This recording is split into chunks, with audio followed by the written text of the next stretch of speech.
Well, hello, everybody. I welcome you all. I'm Dan Iglesias. I'm the vice chair. Welcome to our workshop here, April 7th, 2021. We got to start with the rules of engagement. So if you indulge me in going through the rules of engagement here as I read it. This workshop is being held virtually and is being recorded.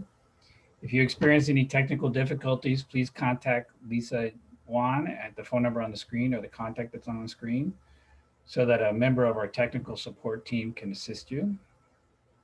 All attendees will remain muted throughout the duration of the workshop. If you wish to provide a comment, please use the raise your hand button. The chair will first acknowledge you, and then your microphone will be unmuted. Please proceed by first providing your full name, agency represented, and then your comment. Your microphone will remain unmuted until the comment has been fully addressed.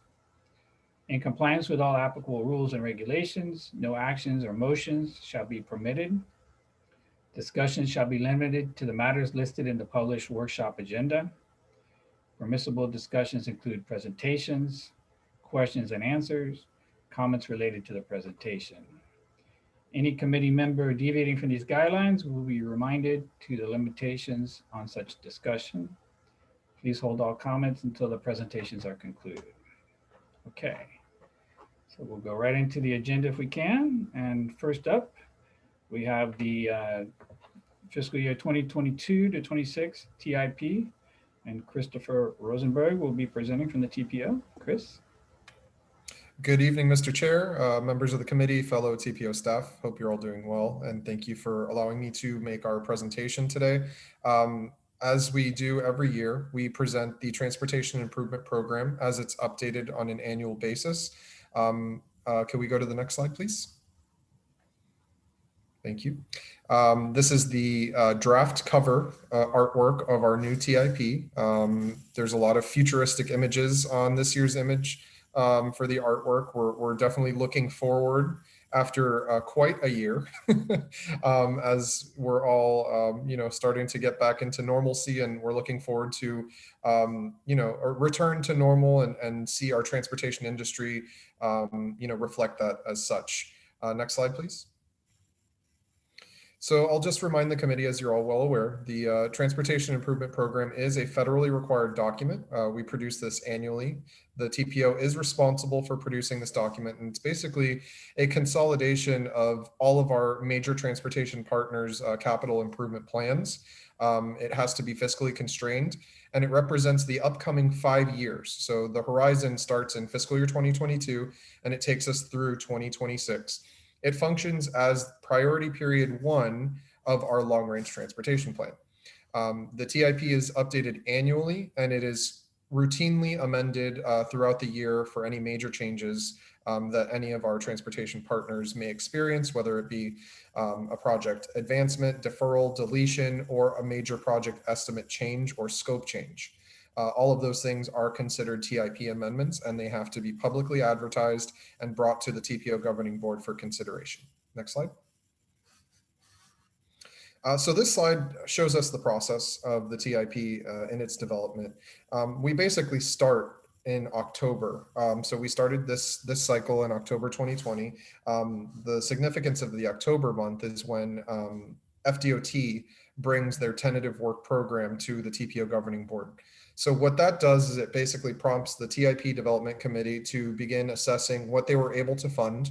Obviously, Fdot is our biggest financial partner in Miami-Dade County for transportation improvements. They make up the majority of the TIP in funding.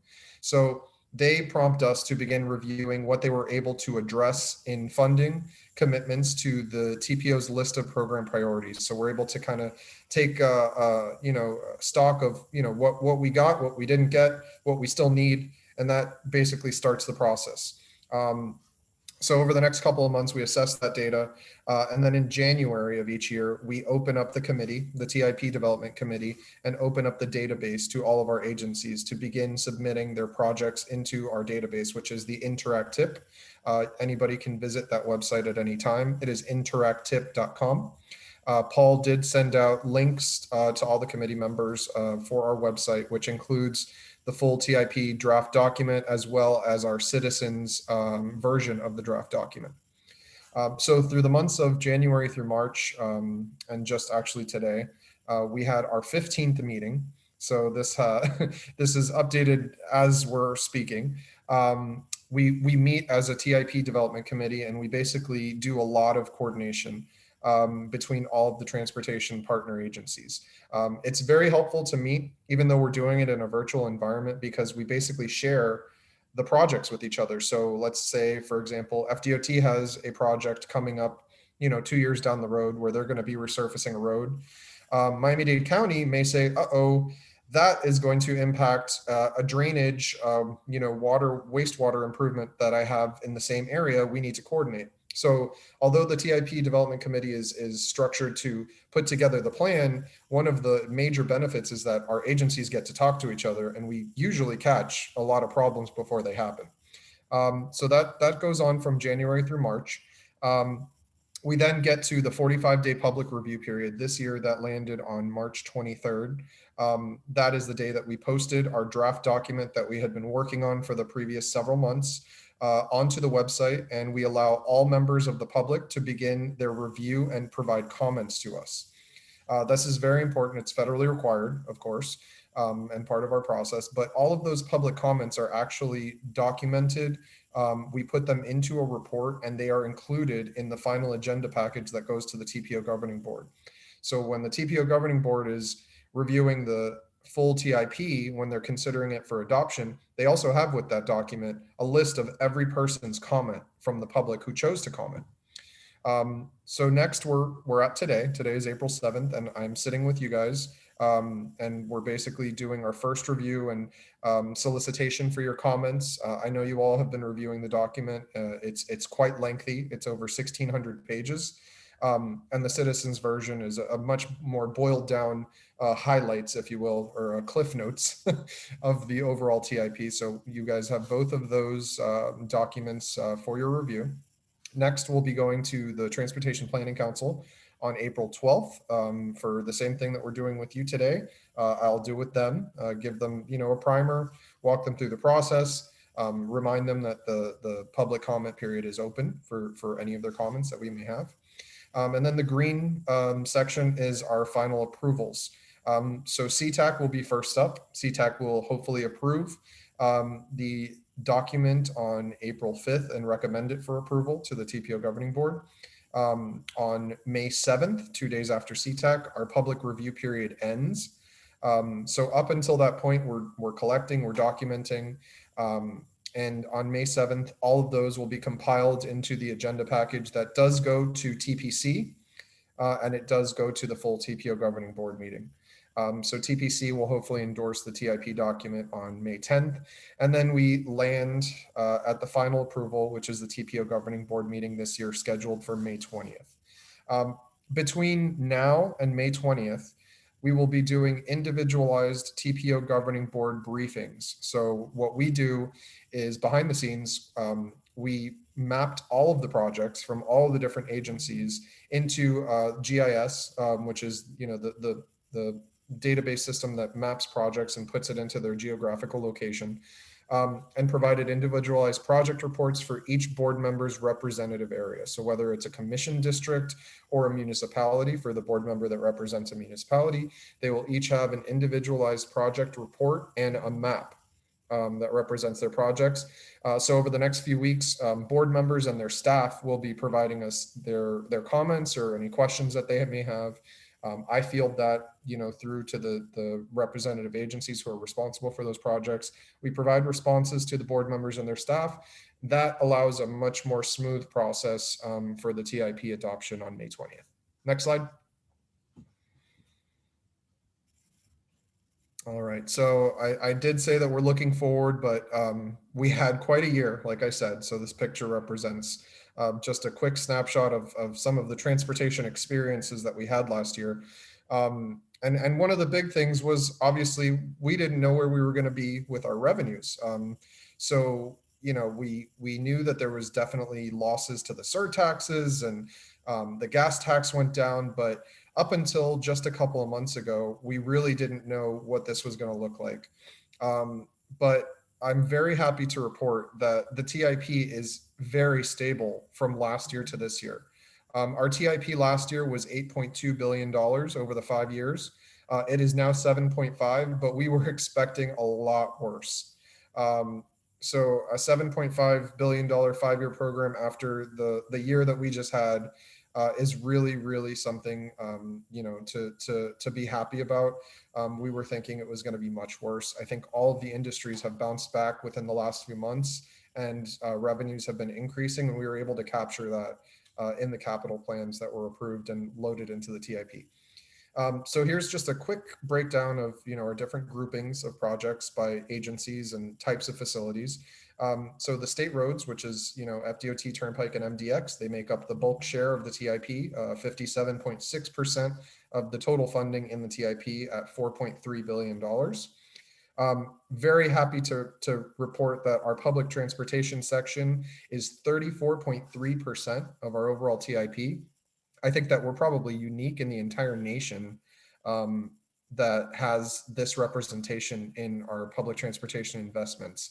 For example, Florida statutes says that FDOT has to invest 15% of their capital budget in public transportation. They always go above that.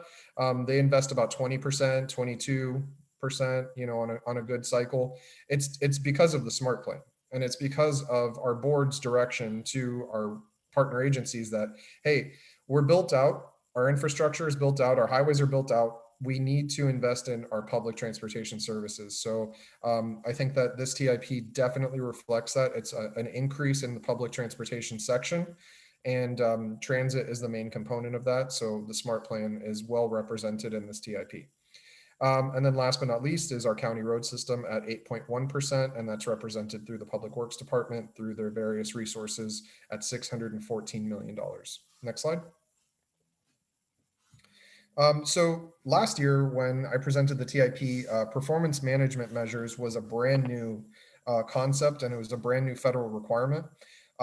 So this year is our second year living with this requirement. They've added in a couple of new features to it, but overall, this is really our second year living with it, and it's pretty useful. It's a lot of statistics and data, but what it ends up doing is it gives us kind of benchmarks to see, are we investing in projects that are going to impact certain criteria? For example, Vision Zero is our safety target.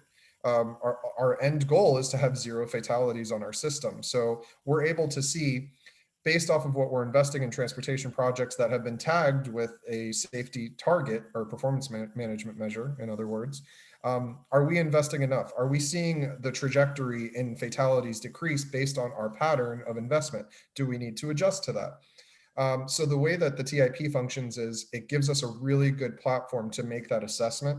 And now that we're in the second year of having this matrix and this metric of judgment, it's going to really help us tell our partners, hey, you got to do a little bit more in this area. You got to, kind of readjust your investment stream so that we can see these performance measure targets get improved. So in addition to the 3 in front of you, these are the National Highway System performance measures, which are federally required. We also do have additional performance measures. Kevin, who's here on our team, is in charge of the performance measures analysis and the data that we collect as an agency, but it is very well represented in the TIP. I think we've got about 100 pages in the 1,600 page document just dedicated towards performance measures. Next slide.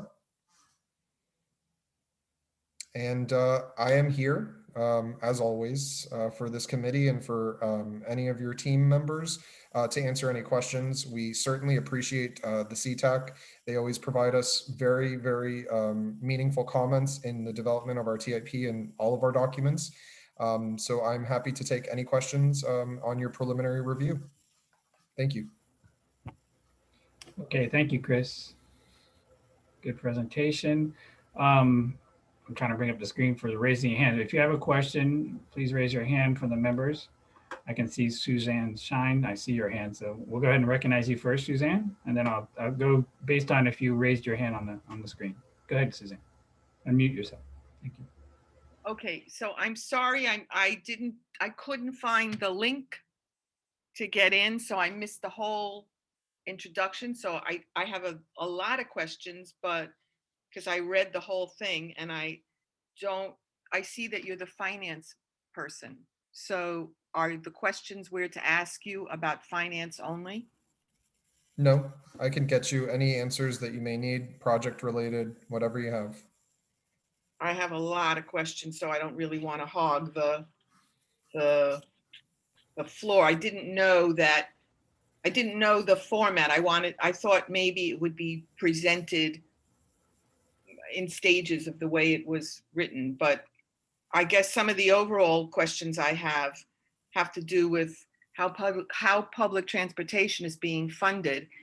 Where's the money going to be made up from if fare is not being collected? You know, I read in there that it said that the buses and you know, we're entering from the back and they're all cleaned and the seats are alternated and so on and so forth. But we're not doing that anymore. We're entering from the front and we're still not paying fare. And I don't understand why. Can you tell me why the fare is not being paid?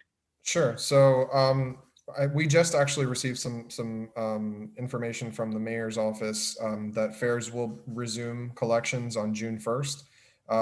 So as things progress with vaccination rates going up and with, you know, things hopefully getting better, they're starting to show, you know, movement in their policy.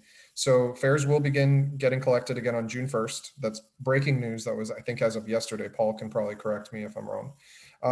But the main thing is I made a comment about how we were expecting a lot worse. And Susan, I think your comment is right on the nose. We haven't been collecting fares for over a year. So we thought, oh, toll collections and fare collections are going to ding us really bad and we're going to lose a lot of projects. One of the things that kind of saved the public transportation industry across the country was the CARES Act. So all of the public transportation agencies got pretty sustainable chunks of federal funding through the CARES Act. I know Miami-Dade County Department of Transportation and Public Works, they had to do some recalibration, but they did get a very healthy portion of the CARES Act. It was based off of transit ridership, you know, population. They had, you know, their own formulas, which I can't even begin to explain. It's a legislative thing, but the CARES Act really saved the public transportation. It offset a lot of those lost fare collections, and you know, the half-penny sales tax in Miami-Dade County, although things were, you know, people weren't buying a lot of stuff and they weren't going out, it actually was pretty stabilized throughout the pandemic. Although, you know, I'm not going to comment on people's activities and what they were doing, whether it's good or not. We didn't see what we were expecting to see in the reduction in the sales tax. So good news all around in an otherwise very negative forecast that we were expecting. Okay, so piggybacking on that, I have a lot of questions, so I have to let somebody else talk. But piggybacking on that, when I read what public transit, where it comes from, public transport funding, the fare wasn't included unless local general funds means fare, because it said in the MDC budget it came from grants and federal funding and state funding, but there was nothing mentioned about fare as part of the way public transit is funded. Is local general fund mean that? Yes, it's part of the general fund. It gets folded into that, but it's really a smaller portion of their overall budget. They do get a lot of funding directly from FTA, Miami-Dade County DTPW. FTA is the Federal Transit Administration. They get a bulk share of their federal budget from FTA, so that helps them do their maintenance and a lot of their capital bus purchases and those kind of activities. They have discretionary formula funds that they get directly from FTA through the Florida Department of Transportation. So those were not impacted by revenues because they were already approved in prior year budgets. So they were, you know, in hand already, so to speak. So that was a lot of the sustainability of the program was because money was already encumbered and dedicated towards public works. But where we were expecting to see a big hit, we were offset by the CARES Act. So and also the general fund from Miami-Dade County was adjusted over the last couple of years to increase their commitment into the DTPW public transportation section. Okay, so I'll wait with the rest of my questions till the end, but it looked to me like you were actually talking about this question when I came on, but during COVID, the number of buses has doubled, tripled, quadrupled, I'm not sure, because each bus can only take at least half or less than half people. And for me, as a bus rider, as a transit rider, that frequency is what I'm used to. No more than 5 minutes. Is that going to be continued? Because frequency is what attracts people to public transportation and gets them out of their cars. And if that focus doesn't continue in that way, then public transportation suffers, in my opinion. Right. I can't comment on operational issues. I'm sure Paul can bring you some staff from DTPW on that. I'm not Right. privy to that information. Okay. Operational question. Okay, sorry, because it was written in the report. So that's why I thought about it. Right. That was provided by DTPW staff. They try to put in as much as they can in there, but if they can get back to you on that directly, I'm sure Paul can facilitate that. Okay, Yeah, thank you. Thank you very much. Through the chair, just Susan, you could just send me that question, email it to me, that's fine. Chair, you do have a couple more members that have been added on. Jasmine Johnson, you have your hand up, so we can go to Jasmine. Okay, all right. Hi, good afternoon. Thank you. I appreciate you taking the time to do the presentation. My questions just lean into, I like the conversations around the benchmark and, just the goal setting about Vision Zero and so on and so forth. I just wanted to know, like, what goes into the creation of those benchmarks as far as what becomes a priority during projects, and projects meaning the initial phase of, obviously when we decide for transportation, we have an issue, we prioritize it in a way, but when we actually decide to target that project, my questions lean into how do we set benchmarks that not only talk to how do we remedy the issue, but then also how do we pretty much involve elements of sustainability, even art and design, and just eco-friendly methods. How does that get written into the benchmarks, or what's the process involved in that? That's a great question, Jasmine. Thank you. So like I mentioned when I was first talking about the performance measures, I was excited, although it's additional work for us, I was excited to get them because it allows us to analyze data, and it allows us to do that in a neutral fashion, because as you know, we're the TPO, so we don't carry out projects. We do planning studies, we consolidate the plan, we make sure that everybody is cost feasible. We have, a list of federal requirements that us as an agency have to ensure for our Miami urbanized area. That's what gives us our authority. The implementing agencies who have to end up carrying out the project are the ones who make the project decisions. We can make recommendations. We have a list of program priorities that our board sends to the funding agencies, which we always do represent, these types of initiatives. But ultimately, each of the agencies has to take these on themselves. So the fact that we have performance management measures now allows us to show hard data saying, look, performance measure 1 is saying that you have to have, X criteria. Your agency signed on the dotted line. Our board approved it. We adopted it as our regional, priority for a performance measure. The data is showing that you're not doing enough. You need to invest more in this, X, Y, and Z category.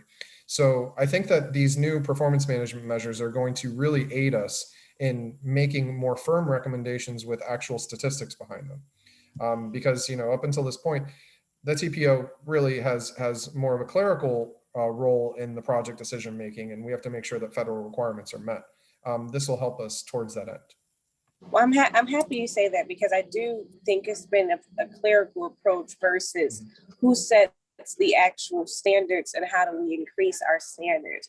Miami has, a lot of thriving industries, and I'm sorry, I'm at the airport, but I believe, especially with us trying to become a tech haven and be on the cutting edge of a lot of different things here, one way we can show that throughout, it's through transportation. And so it's always been my interest, and the point of me even joining such a committee is, where are our standards when it comes to saying, let's go above and beyond? Because from what it seems as though is to bring in a company or even a project manager, the main requirement is that you have the capacity to fulfill the task. I mean, I think with someone that is dealing in an industry where, it's life or death, depending on if you do this right or wrong, I think that's obviously, necessary. And so we shouldn't be even picking projects just based on, can you fulfill the requirement? Because you wouldn't be picked if you couldn't. But when are we including those benchmarks, just so that we can even challenge ourselves? Because I can't imagine or anybody can know exactly how much technology or information exists, where if we spent $100 million on something, it can be spent about 10, 15, 20 different ways, depending on the competitiveness of the bid. And so it just makes me wonder that if we increased our standards, our benchmarks, our metrics, that maybe we could, with the budget that we have, get more competition or project management or processes that make them rise to our standards. Because if our main benchmark or our main standard is make sure we create something that reduces, the fatality rate, that should have always been there from the beginning if we're talking about, safety. But then how about sustainability, eco-friendly, art and design? These are elements that I don't think other communities, states have that we may have, as being in Miami, the amount of money that comes through Miami and where we're trying to do. So that's on how do we go about raising our standards in, I know you said this is 2 years, so this sounds like an incredible step, but how do we keep going to say, all right, let's change the entire standard grid here? So if I may, it's a really good point. And I think that we've got a lot of opportunities, maybe not so much as a TPO, but our implementing agencies definitely have a lot of room to grow as far as their evaluation criteria for how they select their projects, what they expect out of their projects. I used to work at FDOT for 7+ years. And I know when I was at FDOT, they had a scoping committee, which when project proposals were brought before that committee, they had levels of analysis. All the offices were represented. They awarded points for certain criteria, whether it be, beautification. I remember working on an evaluation for the First Street Bridge, and they required that, an art in public place beautification element be built into the bridge design so that it would honor the native Tequesta, the tribe. So they did a mosaic tile on the side of the bridge. So I think that there's still a lot of room to grow for all of the agencies to build in this type of criteria when they're selecting their project teams to actually go out and build the projects the way that we expect them to look, to bring in, more of the, what we deserve as Miami-Dade County. Like you said, we're trying to be a tech haven. People from the tech industry expect a certain, lifestyle. I think that we have a lot of room to grow. And I think we may want to lean onto our implementing agencies to ask them, hey, what's your current process for evaluating? I just spoke on my experience when I was with FDOT, and I know that they were, growing, they were getting there. But there's plenty of opportunity for the implementing agencies to add this into their evaluation criteria. Because I don't believe it's about changing the budget. When I'm looking at these budgets that are coming through, that we're talking about, millions and hundreds of millions of dollars, I believe if you force someone to be creative to get involved with us here, that they'll do it. If we changed our paperwork, I believe they'll do it in that budget requirement. Yes, thank you for your comment, Jasmine. Appreciate it. Okay, you have any other comments, Jasmine? No, I think they were all pretty much falling into that segment. Okay. Again, if you have a question, please raise your hand. I see some other hands coming in. You know, this is the reason why we're doing this today. I thank you, Chris, for coming what will be 3 times prior to the vote. This is such an important plan to work through. Sometimes it's the last minute, not recently, up in several years, they've changed where they've given us opportunities to comment, but this is really the time to give you the comments and the feedback. So we still have opportunities to address things that may or may not be in agreement with this committee. So let's go to. Well, I guess. Okay. I'm sorry. I guess I do want to add, is there maybe the option to, should we approach this as, you know, start another committee that focuses specifically on, you know, how do we increase our efforts here in Miami? I don't know, but You did. I love to talk about wingers. I think you need to repeat your last sentence, Jasmine, if you can. You digitized out. Oh, no, I was talking about in reference to pretty much, do we need to create another committee that specifically focuses on increasing our standards here, and how do we develop that out? Because you know, it's almost, it seems as though it's passing the torch to the next age. Yeah, I think Jasmine's having a little bit of difficulty, but I think she's asking about when it's that. Yeah, I think Jasmine having a little difficulty there with the. If I could, I would say, Jasmine, you know, we heard you, I think. You know, at our next meeting is going to be an in-person meeting where we can address issues, new issues, and maybe that's something we need to bring up. And also this TIP is not going to be voted on until then, but maybe we can really have a discussion about it at that meeting, since it's a new item on it. Okay, okay, no problem. Thank you. Through the chair, Chris, there is a TIP committee, right? Is there a steering committee or some type of committee that you have? Yes, I chair the TIP Development Committee. It's represented by the public transportation agencies who represent the funding partners that put the projects together. So we've got FDOT at the table, we've got Turnpike, we've got the Expressway Authority, Seaport Aviation, and then all the large municipalities that represent our board members. And those are they're not a full committee. We don't vote on anything. We just basically put together the document. But I work with that committee and I share all of the comments with them. So as we're developing this document, anything that I receive from the CTAC, I bring back to them for their consideration so that they can work towards those goals. I would just imagine it's of the interest of the people that are spending the money to have the best bang for their buck. And if we can get more, if we increase our standards, we get more competitive bids. I don't know, it seems pretty straightforward, but I get the due process. Okay, thank you. We do have a citizen on here, but let's try to get our members out the way, address the members first, and then we'll do the citizen. We have Ronald Fulton, so who's the citizen? All right, so I'll go to Susan Shine. No, I'm sorry, you had your hand up, but you already been just Alexander Adams. If you can unmute. Hello, everybody. My first question, I guess, was I think I missed the benchmarks, maybe, or maybe it's not in the citizens version, and maybe someone could point us or into exactly where those are in particular within the document, because that seems to be something that's been brought up by a couple of people. The performance measures is what you're referring to. Right. Yeah, we don't have a section in the citizens version. The citizens version is basically consumable data for the Right. citizens to highlight major projects that are coming up, down the pike.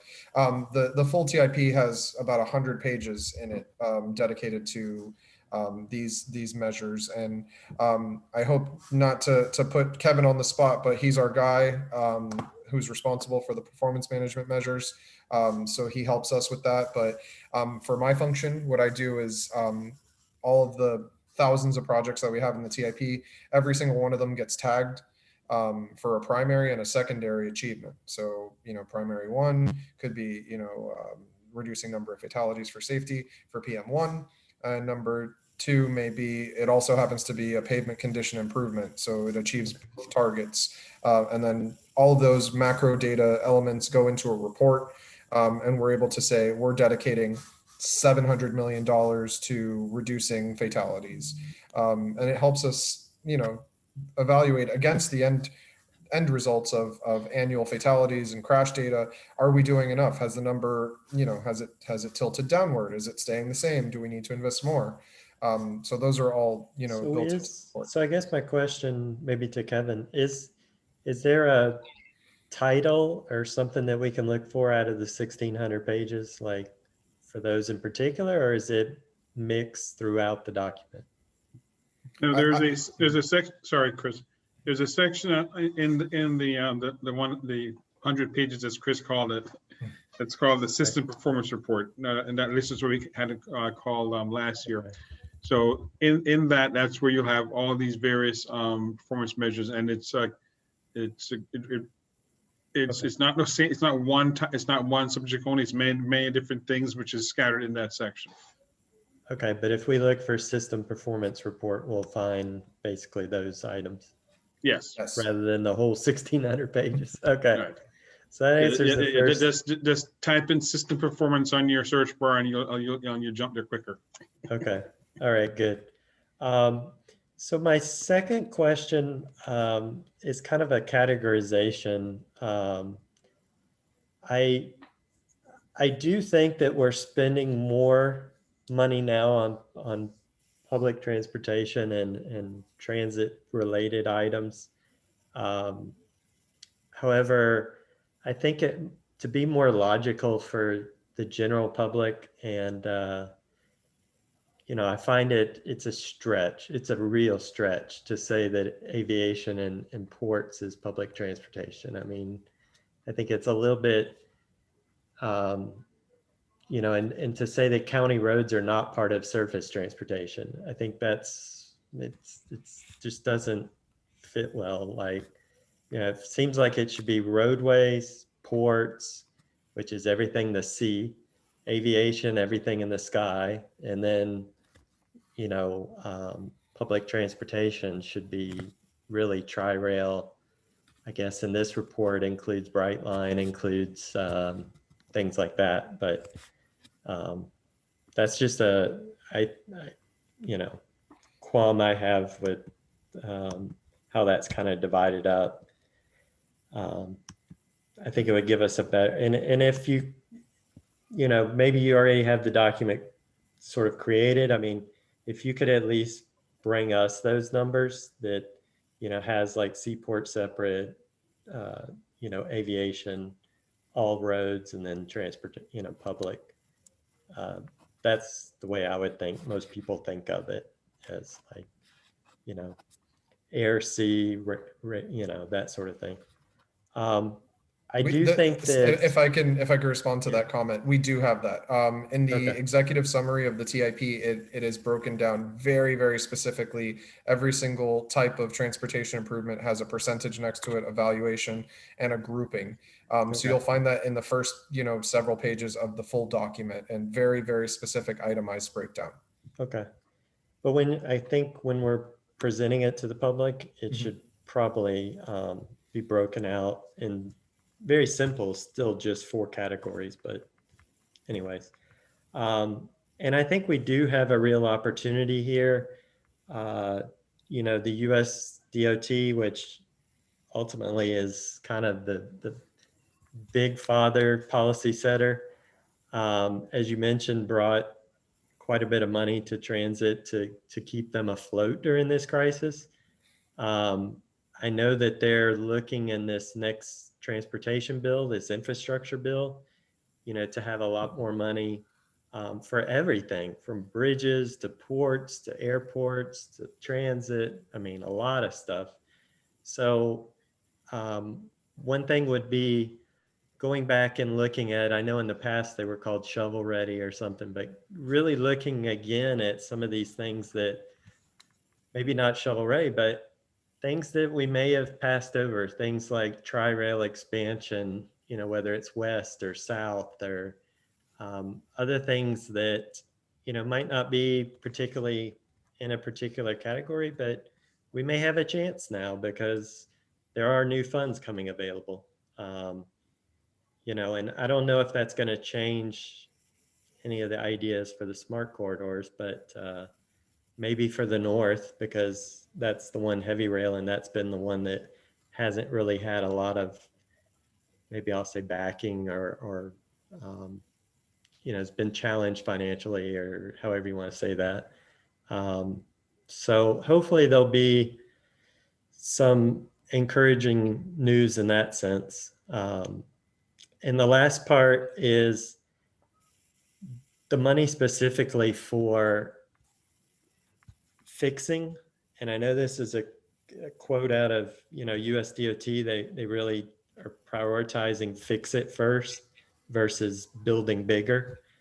So everything from, I can think of safe routes to schools, you know, it could be adding traffic circles where there's dangerous intersections, a lot of stuff like that, which is not really making capacity improvements.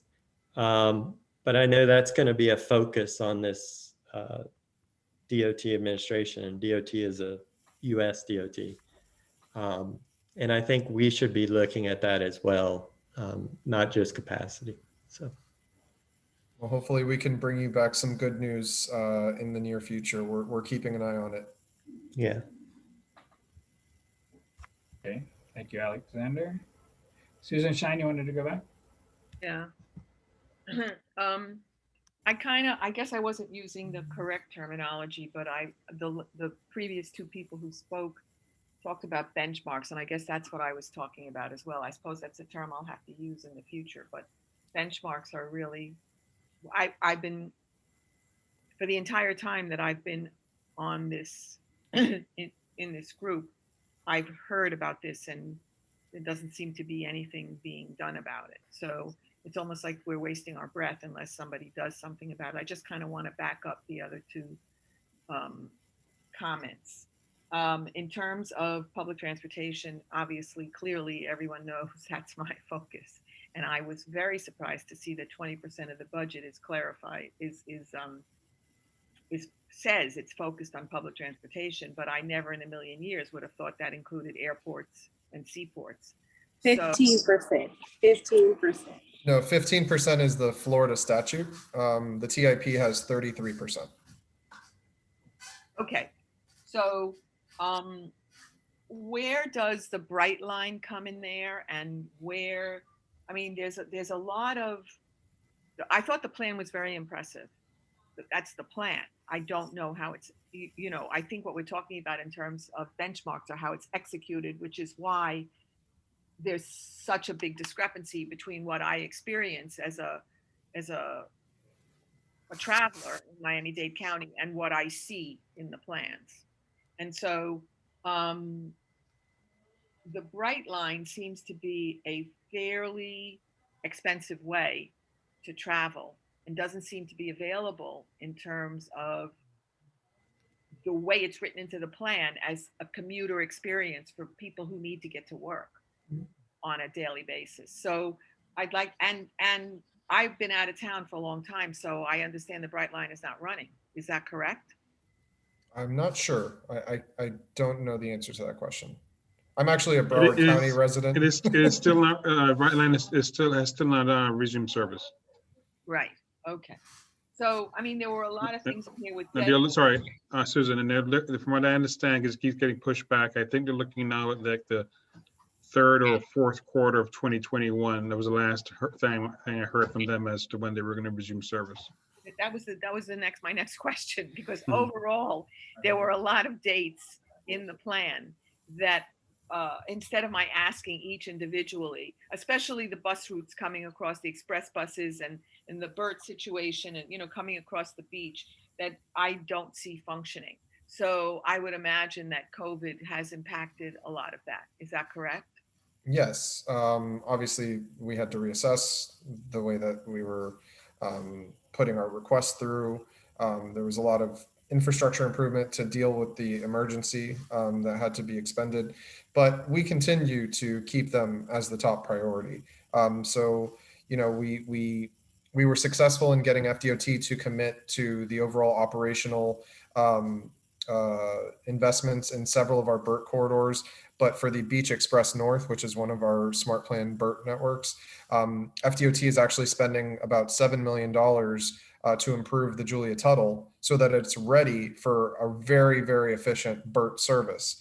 And DTPW, Public Works, Miami-Dade County Transit, is actively investing in electric bus purchases. They're going to be for the Beach Express North, they're going to be 60-foot electric buses. And for the remaining BERT corridors that DTPW will be operating, they're going to be 40-foot electric buses. So they're actively procuring right now to have those brand new fleets ready to go, you know, once we get these things. Yeah, I mean, if they wrote that, we'll hold them to it. So those dates that are written down are not going to be changed because a lot of them have either passed or are so close and I don't see anything happening. So well, their procurement maintained, their procurement continued. I know that they're actively seeking some federal investments to assist in the capital purchase of some of these vehicles. They're very expensive. I think the last estimate I saw was each 40-foot bus was $950,000. So, you know, you need, you know, 10 to 15 buses to serve each route. It adds up. So they're, you know, they've dedicated a good chunk of their local resources. They're actively pursuing the 5309 and 5307 FTA federal formula program so that they can complete the purchase with their current procurement schedule. Okay, so this would be a very specific example. I guess what I want to know about the dates and how do you go back and look at them and change them because of COVID? So was the transfer of the new bus maintenance facility in South Dade completed by March 2021, which was last month? I don't know. Okay. I have to check with DTPW. Okay. All right. Thank you. That's what I meant by a lot of the dates don't seem like they might have happened. And I didn't know. And a lot of the plans seem to be, I would imagine, not moving forward. So, okay. Thank you. Okay, thank you, Susan. Any other committee member? I have my own comments, but I'd like to see if there's anybody else. I don't see any other hands. So I'll go into a couple of mine if I can. Piggybacking to some of the comments about the performance measures, I was just wondering, you know, it seems like it would be helpful if there's some way we could look into actual projects and see, was that weighted in there? You know, there's air quality mentioned throughout this document as a standard. However, I don't see the correlation. When you look at an actual project, you know, is that an issue that's on air quality? I understand you summarize stuff, but when you actually look at the project, is there ever any way of indexing that? I know this document's come a long way, and I know it's got to be mammoth to make changes, but it seems so important to all the partners that look into this. I mean, the whole concept of it used for planning and all the agencies being able to go to it, like you were speaking to, Chris, I think is so important. But things change a lot. But then even when they do, we don't know whether that's going to change the air quality or is it a requirement for one of these other performance standards? Is there any way now that that's put in there to incorporate that into the actual line item? That's something really important that, you know, we should look into. As you know, Miami-Dade County is in attainment. So when you're not in attainment, you get all these people checking in and they give you things that you need to measure and you need to prove that you're, you know, going towards attainment.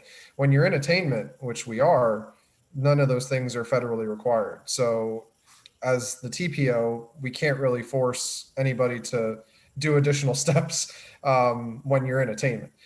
So it's like, unfortunately, it's, you know, you have to be in a bad spot to be able to measure some of this stuff. It's almost counterintuitive. And I agree with you, Danny. I think that we should be measuring and proving that we're heading towards better, air quality so that we don't fall into a non-attainment status. However, per federal regulations, it's not part of the document because we're in attainment. So yeah, I think it is important. All right, maybe down the road as we continue to develop this plan, that things start carrying into some of those things. The other issue is amendments, which I'm going to get into, but that's another one. I mean, I'd like to see on these light items, has this been an amended item since last year? Heck, some of these just got amended from even our last meeting, but it doesn't appear that way. So it's hard. I've learned a lot over the years that I've been on CTAC of the importance of CTAC and, and our role. I mean, we're kind of wavering sometimes on what our role really is, but there's a couple of real solid roles, and one is this tip and the other is a long range. Just having the public's input and the concept of that it's our responsibility to give the public's input on whether a project is responsive to the community's needs or goals. That's said in our bylaws, that's said throughout this document, that's what CTAC does. So it's hard sometimes seeing that, but as the project changes, to see how that evolved. So is there any way of identifying projects as they go through that this is an amended item from prior year? Yes, great comment. So that's actually something I'm working on right now. This is, I think, my third year or second year managing the TIP since Carlos retired. We all miss him, but it's big shoes to fill. But the good thing is our Interact Tip website, one of the things that we do have already is we keep two separate distinct groups of tabs. So we've got the 2022 documentation. You'll see that on the right side of the website. And then we've got the 2021 documentation, which is our adopted tip that we've been living with for a year. In the adopted tip, as soon as the TPO governing board adopts it, last year it was May 18th, 2020, the day after, if anything changes, it has to be an amendment. We have to document it. There is a living, breathing amendment section of the adopted TIP that every time a board, the board takes action, passes a resolution, that gets added onto the website into the amendment section, and you can track those. So what I think would be the ultimate goal would be a little blurb under each project that says, hey, this project has been amended already. This is what happened. And that's something that I've been actually actively discussing with the team to see how we can effectively do that without making the document even more massive than it already is. Yeah, I think that would be helpful, as I've expressed in the past. I'm going to ask you the question, or has there been any amendments since the project that we're looking at right now that you're aware of that's going to go to the TPO prior to, after our vote next month, but prior to their meeting? Because there's so the difference between the adopted tip is the second that the board adopts it, anything that changes has to get amended if it's a major change, right? Yeah, but my question, if I could interrupt, is just after CTAC votes next month on it, yes, will there be any amendments? Because in the past, each year, I bring this up every single year, because each year it seems like there are some that are coming in. And I'm just concerned as we go to vote next month. I think it's very important that we hear as much as we can prior to, because there's got to be a cutoff, because it's hard when we say the CTAC's passed a resolution in favor of, but then to turn around and find out two other items came in or one other item came in.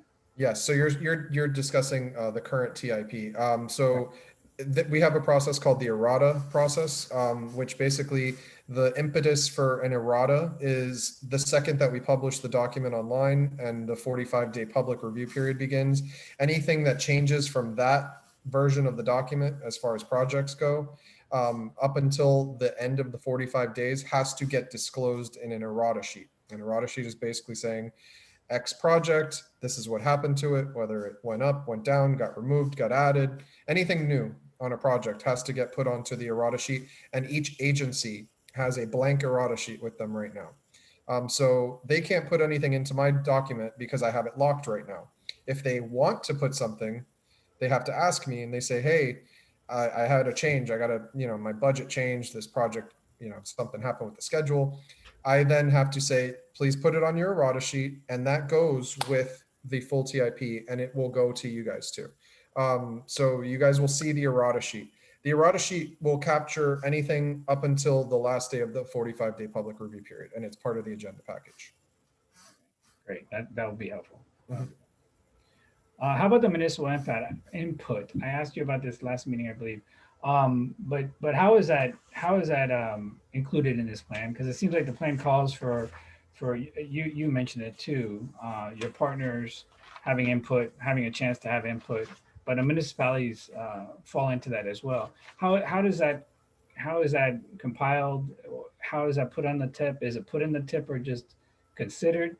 And then ultimately, how does it go to the TPO or the TPC or whatever the initials are for that? Right.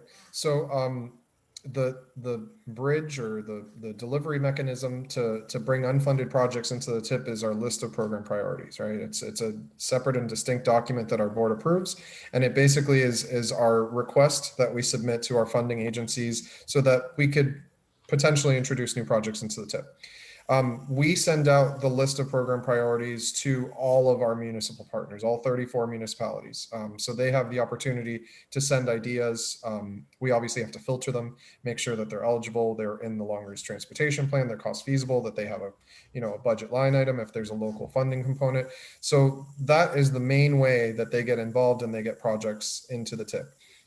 Throughout the TIP, you'll see municipal projects through the various different, tons of them, different grant programs, the Transportation Alternatives Program, County Incentive Grant Program, the list goes on. They're all in there. So that is, basically how the municipalities are represented in the TIP. I see you talking, but I think you're on mute, Mr. Chair. Darn it, I hate when that happens. I hear what you're saying, but I thought that they get a chance to review the TIP as well, not just additional projects like you were talking. Do they not have a review process for the TIP as well?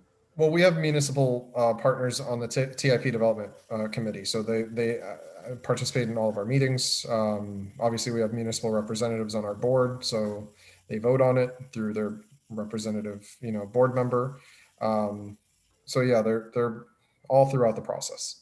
Yeah, I think that's part of the disconnect though, because each of these municipalities have their transportation plans within their municipality, and when changes happen, there might be a disconnect there. I really thought that they get some kind of say here, but you're saying that they don't really, right? Like other than what normal public would do. Well, they have a say, in our TIP development committee. They get to weigh in, they get to ask questions, they get to make suggestions, they get to submit funding requests. So I think all of those things affect changes and impact their municipalities positively. Okay. All right. And then for the sake of time, I think the concept of the amendments keeps coming up every time. I feel very strongly if we're going to vote and pass a resolution in favor of it, that next year when things change, it's very confusing to see what has changed. And I think that there has to be a better mechanism to get the public input. I mean, this document talks about the importance of the public input throughout. I know there's a federal requirement, although not all programs are requiring that if they don't get federal funding, but still the TIP is required to have some kind of public input. The amendment seems to be somewhat of a loophole that I have seen throughout time here, where the public sometimes gets circumvented, maybe not intentionally, but they get circumvented. So I'm concerned about that going forward, that there has to be some kind of mechanism to make sure that CTAC has some kind of weigh in or the ability to at least look at some of the amendments to this TIP, because it seems like one of our big focus is our input on this TIP. However, after we give input, amendments are made, and we never get to say what that would have been from the public standpoint. I have expressed some of this over time, but I really think that when amendments are coming, I'm confused when I start looking into it. What is the procedure? Because obviously, the TPO can amend this plan, and they need to. I mean, there's things that happen all the time, like you were expressing, Chris, that things change, and I get that they do. But it seems like the public input is such a vital component of this plan and a federal requirement. However, it seems like there's not a check and balance to make sure that we circle back and have some kind of input there. You know, I had asked before with Paul, you know, once we pass an amendment, once we pass a resolution, who really sees it? You know, I understand that the transportation planning, there's like a subcommittee that goes before, right? Technical side. But I don't know that they get our resolutions. Um, I think what happens next after this tip is if we pass a resolution in favor of it, you know, it goes to the TPO and it says that we're in favor of it. My question is, what happens if we vote against it, or we vote, you know, have some kind of resolution about some amendment? You know, who does that go to, and how is that tracked as far as being included in this plan as far as the public input, if it is? Sure. So I can comment on the TIP amendment process as it exists, and I'm sure Paul can probably comment on, you know, future processes. Yeah. But we meet the federal requirements for our TIP amendments for public disclosure. Any TIP amendment has to be publicly advertised. It goes in the newspaper for 14 days ahead of the board voting on it. So it has to get blasted to the entire public. They have to have an opportunity to review for 14 days before board meeting. And then it is a public hearing item with a roll call vote at the TPO governing board meeting. So whether it's FDOT or Turnpike or, you know, Miami-Dade County that comes and says, hey, I got to change, we need to put it in the newspaper. The public has ample time to make comments on the proposed change.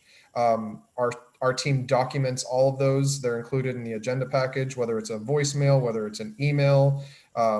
There's a bunch of different ways that people contact us to let us know their thoughts on a proposed change. And then on the day of the TPO governing board meeting, there is opportunity for the public to be heard.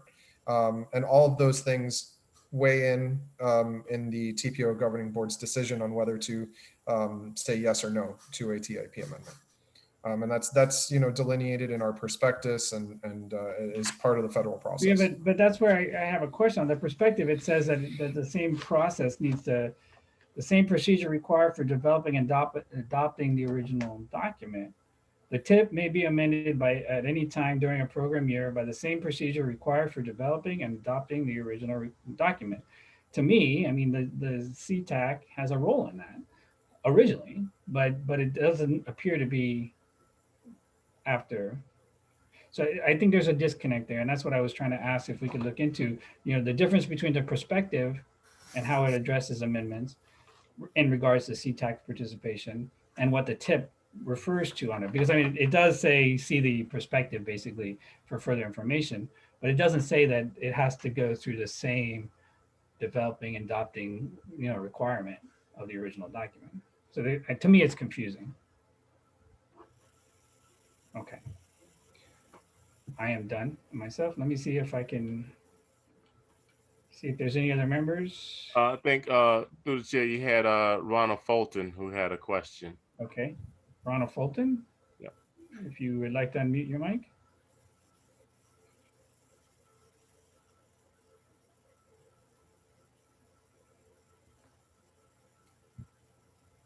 I do. Ronald Fulton, are you able to unmute your mic? Yes. Hello. Hello. Yes, I did have a question, but Mr. Adams almost asked it. My question is post virus financial the shovel ready stuff that'll be shovel ready and stuff that didn't make it because it looks to be a lot of funding that's coming down the pipe, and how what's the county viewpoint financially on that? And my other question is advertising. You said you just spoke about the advertising lasting for 14 days. Could you send me all the advertisers, who you advertise with, for all the stuff that you advertise with, and actually a breakdown of how that works? Sure. Mr. Fulton, I'll take your second question first. So luckily, your CTAC coordinator, Paul Chance, is a very important part of the advertisement process, not just for our TIP amendments, but for most of our stuff, and engaging the public. So he's probably the best suited to answer that and return back to you. But also, our TPO program administrator for governing board, Zainab Salim, runs all of our ads through the Miami Herald and various other publications for all of our upcoming items. And I think your first question was regarding the revenues that are potentially coming down from the federal government, how that gets reported. So the TPO is not a federal direct recipient, so we won't get any of that. Our funding as the TPO is based on population and its formula, and it's all comes through FDOT. They distribute the funding for each TPO, through their program. But for example, for a upcoming transportation bill, the legislative process dictates how that gets divvied up across the country. The amount that Miami-Dade County gets will be reported. They will have that information for you, Mr. Fulton. Yeah. And I don't know, my mic on. Mic, okay. Mr. Fulton. And what I would do too, I don't want the word, advertising to get, too much airplay here, because advertisement, you think about paid advertisement, and it's not really a paid advertisement that how we get the information out. But I will get that to you tomorrow in an email. Okay, and a breakdown as well, Paul. Yes, sir. Thank you. Okay, Mr. Fulton, do you have any other comments or questions? That was it. Thank you, Mr. Chair. All right, thank you. Thank you for your questions and comments. Through the chair, just want to complete the last comment you had asked about the resolutions. The resolutions do go to the TPO board. All our resolutions go straight to the TPO board. What we but with you being the chair or the interim chair at this point in time, you can always request to go to any of the boards and under public comment and represent CTAC and let them know that you do have a resolution and present it at that point in time at the meeting. So if we have a resolution that you want to present, it is doable.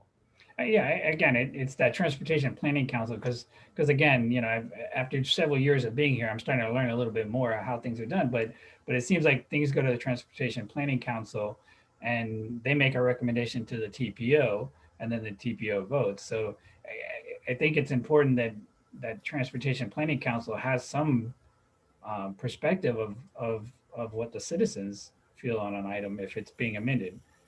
As we just saw recently, items go through, but there was an opportunity to comment on it from a CTAC perspective, and I don't think there's a mechanism. So I'd like to see that. So maybe what you're saying is when we pass a resolution, we need to be aware of that. I wasn't before, but we need to address it to them as well. And through the chair to respond as well. Every year when the TIP moves its way through the committees and ultimately to the TPO governing board, we always make sure that we put CTAC first. And I report to TPC on CTAC's position. So if CTAC approves but has a statement to make in the approval, or whether it doesn't approve, I do share that with the TPC. So that's part of my presentation to the TPC. All right, good to know. Thank you. All right, do we have any other hands up? Let me just run through real quick. I don't see any. I think this is a real important item, so again, Mr. Chance, can they email questions from here till next meeting to you? Yes. Thank you, Mr. Thank you, Chair. Please, this is an opportunity for you to make your comments, to be heard. Make any comments that you make. Email it to me directly. If you have any questions, if you have more questions, email it to me directly. I will pass it on to Chris, and therefore at the next CTAC meeting, Chris can address those questions appropriately. So just keep that in mind. We have another, month to look over this document. I will email it to you again if you just need a reminder. I will email it to you again just so you can look over again. You have another 30 days to look this over. If you have any questions, email it to me so we could address it even before the meeting and make sure it's read into the record for the meeting. Okay. Thank you, Chair. All right, Chris, thank you. I know this is a mammoth project, and I appreciate you coming again so early into the process here, so we do have the opportunity to ask these questions. It's been very helpful. Thank you. My pleasure. Thank you. And thank you, committee members.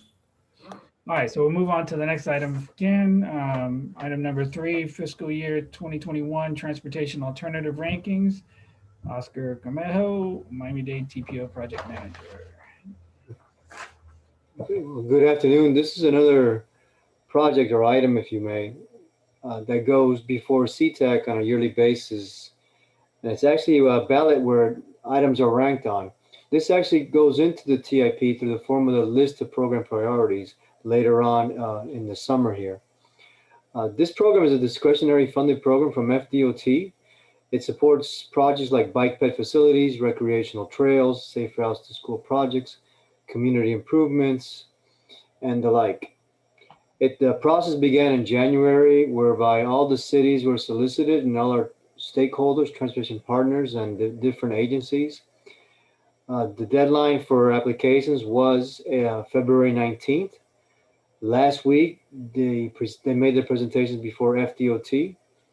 There's 2 ranking methodologies, one by Fdot and one by the TPO. And the reason I'm here today is to run this ballot so the CTAC individuals here can place their top 5 candidates or applications to be eventually incorporated into a list of program priorities and then eventually into the TIP. This also goes before TARC, which I already did, the Transportation and Studies Review Committee, and it also goes to BPAC, which will be next week. So my role here is I'm going to go over each one of these. I'm just going to go over the summary.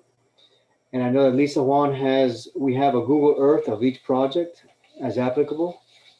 And we'll begin with project number 1, which is the city of Coral Gables.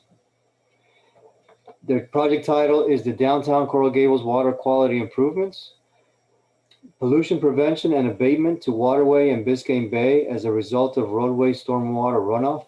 I'm sorry, Oscar, through the chair, Oscar, they're going to be, what we haven't discussed is how they're going to send it back to you. They're gonna make a.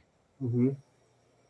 I believe, did you send them the Excel spreadsheet on the ballot to all the members? You know what? They don't have it. I'm gonna send it to them right now. Oh. So they can look at it and also. Yeah, without that in front of them. Lisa, if you could show the ballot again, please. When do you need our input on this? Tonight, or can it wait till the next meeting as well? Oh no, this is either tonight or tomorrow. I know it's late. This is the way it's been done. Like TARC, for example, handed to me this right after the meeting, and I will expect that from BPAC also. Being that it's late, by tomorrow is fine. We have a deadline of April 13th to consolidate all our rankings. This rank by CTAC is worth 5 total points of 125 points of the evaluation criteria. And while Paul is sending out these ballots, I could talk a little bit about, let's say, for example, last year we had 10 eligible applications submitted to the program. It was a lot less than this year, as you can see, and they actually were all funded. So you go through this incredible process of ranking. But it's good news that they were all funded to the tune of $7.5 million. However, as you know, FDOT's been hit hard, and this is the discretionary program through their gas taxes. So we don't expect that same level of commitment for this program, for the 2021 program. As you can see, there's almost $17 million in requests for what may be $6 million, and they don't even know themselves at this point exactly how much money is available. Being a discretionary program, they feed all other higher priorities that they may have. And then what's available goes to this program. And speaking of long, big shoes, the person who handled this before was David Henderson. So he retired about a year and a half ago, and now I'm doing this process. I think last year COVID had just hit, so it was done completely different. We didn't even have a workshop. We just sent the ballots out, and I remember getting snapshots from phones, faxes, and we got all our rankings in. But this year now, of course, we're in a virtual world. We've grown accustomed to this, and this is the format in which we're trying to get the ranking results from all the committees. Paul, I see you lips moving, but Sorry, Oscar. Oscar, real quick, it's the April 2nd, 2021. This is the last one you sent to me, right? it should match this one because number 22, the Village of Pinecrest, at their presentation last Thursday, withdrew it. Right. Okay, got it. Yeah.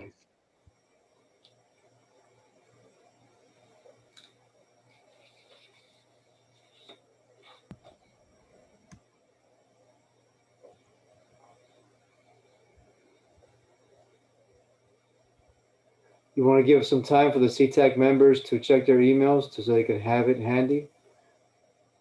I'm sending it to them right now. Oh, yeah, it would kind of be unfair for me to talk about it and then. I'm sorry if I could, through the chair, one question we brought up last month. Good now. I believe last month we were talking about either Florida City or Homestead, and they were doing some improvements and all, and we said they were going to be in this list coming up, and I don't see them in the list. Or was that something else? That's number 2. Oh, is it? Okay. Florida City. Okay. I remember we talked about it. All right. I didn't see it. You're right. We did talk about it. I made last month. I made a presentation for that study to this body. You should receive it now. Yeah, Paul, I see that you sent it, but it may be difficult for members to be able to fill it out, scan it, and get it back to you, right? I mean, how are we going to be able to do this? And also, this is a workshop format. Is this the appropriate format? Or should we be able to send it to our members tonight and then try to get an answer back tomorrow? Tomorrow, that's fine. Tomorrow's fine.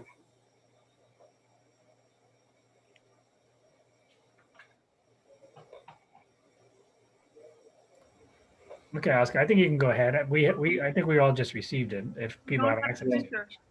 If you don't have a printer, how do you get it done? Can we fill it out online and send it back? Yes, if you I prefer that. If you could fill out the numbers in the Excel spreadsheet, then I can just transfer those numbers over to my master file. It's actually easier that way. And the way it's done is it's 1 through 5, and your highest priority, or the one you feel the most strongly about, gets a number 1. Your second one gets a number 2, and so forth. So it's like golf. The lower score is better. So your top 5 of these 22 projects, all those 23, one is withdrawn. You just fill in the ranks on the side, and this is independent. This is by each member. This is not. This is not where a resolution has to be made, and all the members have to agree on the rankings. This is independent by member, as it is for all the other advisory committees. All right. Thank you. Thank you, and I apologize for all of you not having this before you in advance. So the first one is shown here. This is an aerial on Google Earth for the Coral Gables water improvement. And it's essentially pollution prevention and abatement to waterway and Biscayne Bay as a result of roadway stormwater runoff. The existing drainage system along the corridors are part of a larger system that ultimately discharges to the Riviera waterway. And that is number 1, the Coral Gables, downtown Coral Gables water quality improvements. And we can move to number 2. Shouldn't be too far. Further south. This is the study that we spoke about at last meeting. As a result of the study, that Mobility Hub study, Florida City has actually applied for these type of funds, and they want to, as a result of those recommendations from the study, to increase accessibility and connectivity in the area immediately surrounding the Florida City Bus Rapid Transit Station. As you know, this is the terminus of the Bus Rapid Transit Way. This project will address that short-term quick fixes that can significantly enhance safety, access to the station, and focus on transit core area with priority given to the improvements near schools. They're asking $1 million of a $1.7 million total project cost. City of Hialeah, which is the third applicant.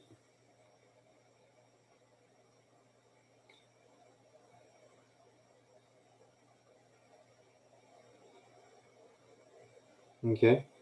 This is West 4th Avenue Frontage Road Pedestrian and Bike Lane Improvement.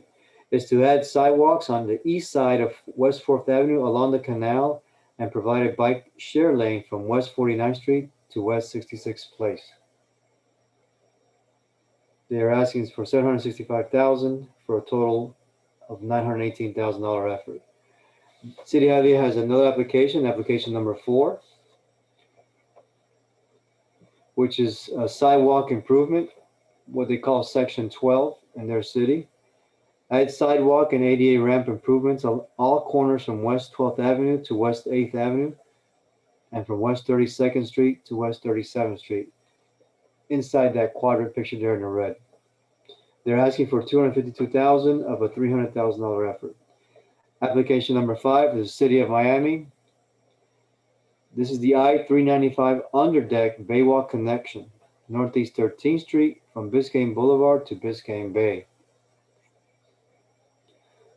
To connect the underdeck and Heritage Trail to the Baywalk, the City of Miami intends to expand the lease agreement with Fdot to provide the connection from the Baywalk to Northeast 13th Street. The connection will be a wide path with landscape elements to provide a safe and attractive connection to the Baywalk.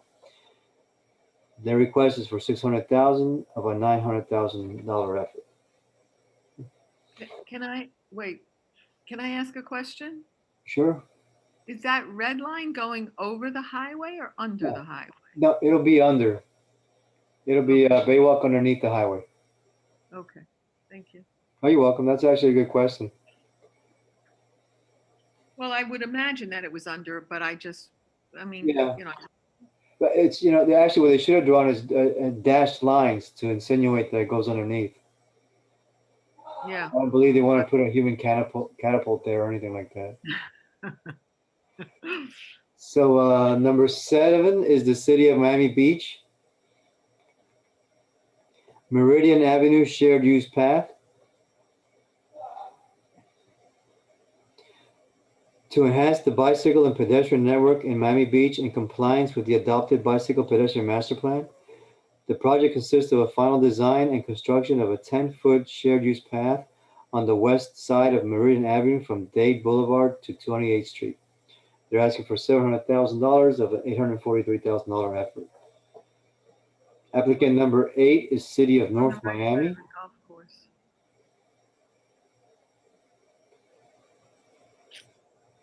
This is a pedestrian bridge replacement over what's called the C8 Canal or Biscayne Canal.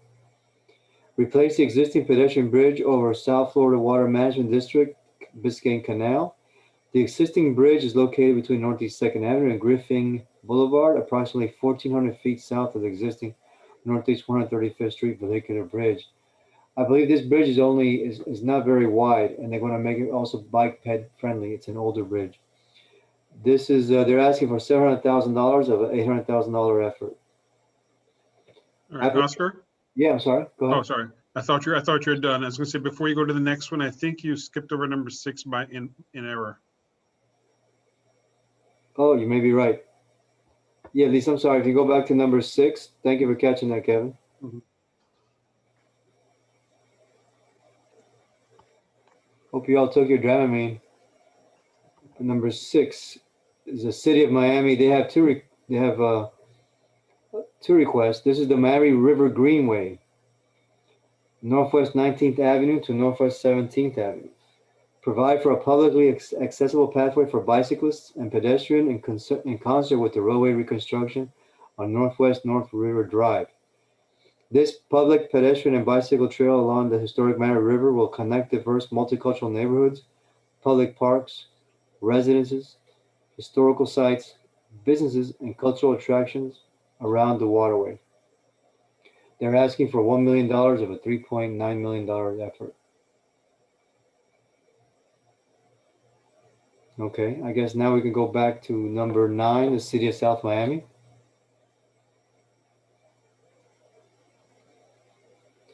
This is South Miami pedestrian bridge construction to provide a safe elevator route for non-drivers to travel between the northwest and southeast sides of a 6-lane arterial US 1 through the development of a pedestrian bridge.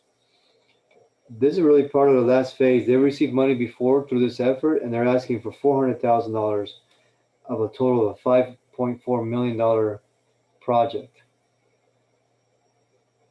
City of South Miami also has another application. We don't have an aerial of it because it's essentially a culvert.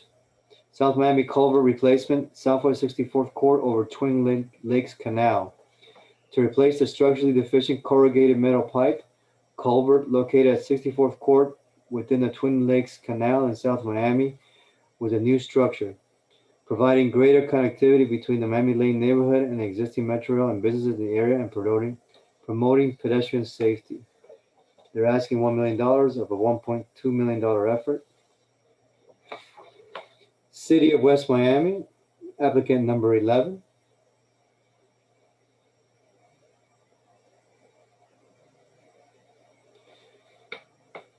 As a matter of fact, this is another study that was conducted by the TPO. And as a result of the study, they want to implement the recommendations of that effort, which is a smart move study, which assessed traffic and crash conditions in the city at various locations. The project will also improve safety to and from an elementary school by adding traffic circles and crosswalks. They're asking for $415,000 of a $508,000 effort. Applicant number 12 is Department of Transportation and Public Works, or DTPW. Their first of one of 3 applications. This is the Commodore Trail Missing Link, road diet and buffered lanes along South Miami Avenue, to improve safety and connectivity for bicyclists that use the Commodore Trail for commuting and recreational purposes. The Commodore Trail is a highly active trail that extends from the Cocoa Plum Circle in Coral Gables to Alice Wainwright Park. They're asking for $999,000 in full.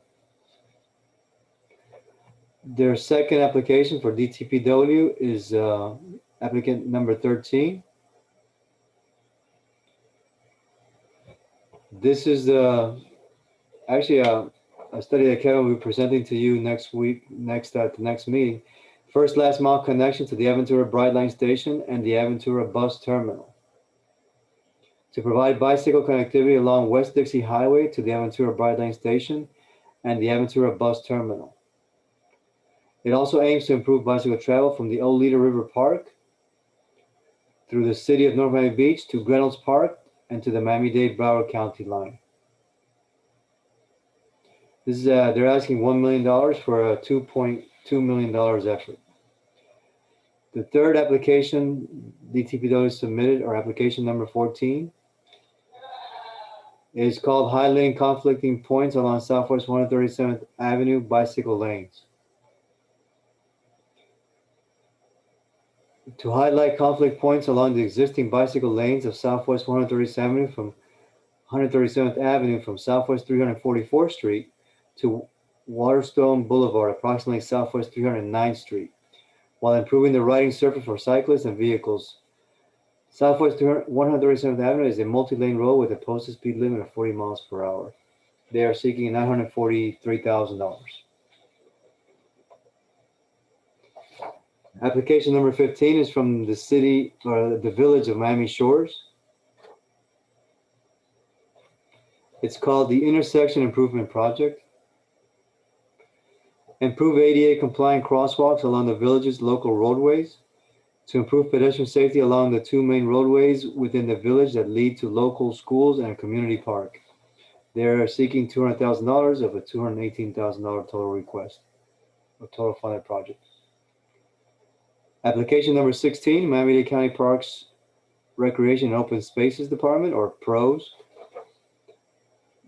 This is the Ludlam Trail West Flagler Street Trail Overpass.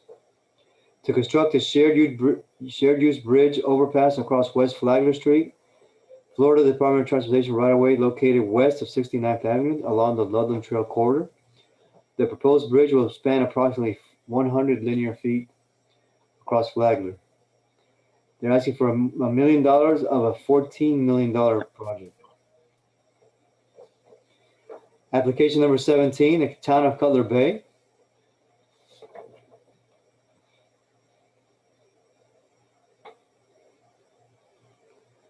This is the Cutler Bay Southwest 82nd Avenue roadway improvements to implement traffic calming techniques along Southwest 82nd Avenue from Southwest 184th Street to Old Cutler Road. Planned improvements include the installation of one traffic roundabout, improved drainage as required, new sidewalks to eliminate gaps along Southwest 184th Street, ADA ramps, and painting of bicycle showers along the project path. This is $800,000 of a $952,000 effort. Application number 18, Town of Miami Lakes. This one's called the Miami Lakes Business Park East Pedestrian and ADA Improvements Phase 1 Project. Design, permit, and construct new 6-foot sidewalks and pedestrian safety related infrastructure in compliance with the Americans with Disabilities Act, or ADA, to safely connect people to jobs, industries, shared use path on Northwest 139th Street, from Northwest 60th Avenue to Northwest 57th Court, northward to Northwest 142nd Street, including Northwest 59th Avenue, Northwest 58th Court, and Northwest 58th Avenue, and Northwest 57th Court. That's a mouthful, but the map makes it easier. They're asking for $994,000. Application number 19. This is the Town of Surfside. This one's called the Pedestrian Safety Infrastructure Improvements to improve and enhance pedestrian crossing locations in the town of Surfside, specifically signalized lighted crosswalks and lighted signs per the MUTCD at State Road A1A, Harding Avenue, and 89th Street and 90th Street intersections. There was one circle there. They're asking for $1 million of a $1.2 million effort. Application number 20, University of Miami School of Medicine. This one doesn't have because it's county-wide, it's sustainability and expansion of the walk safe and bike safe programs for K through 8 grades in Miami-Dade County. So it incorporates the entire county. Educate elementary and middle school age children and families in the importance of walking and pedicycling safety and injury protection. To sustain and expand the walk safe and bike safe programs in Miami-Dade County, they are seeking roughly $904,000. Application number 21.